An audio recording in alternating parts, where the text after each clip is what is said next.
जैसा मेरा महा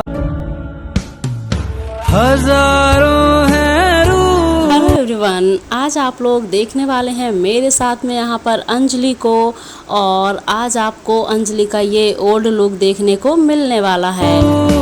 हजारों है ना।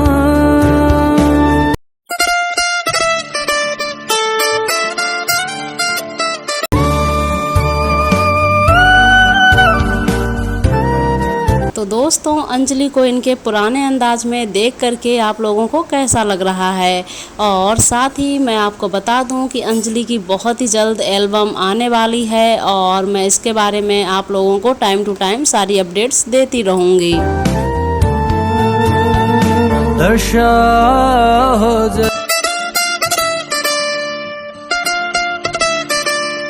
जैसी काल हो जैसा। क्या आप लोग अंजलि की आने वाली एल्बम के बारे में और भी जानना चाहते हैं तो कमेंट कीजिए।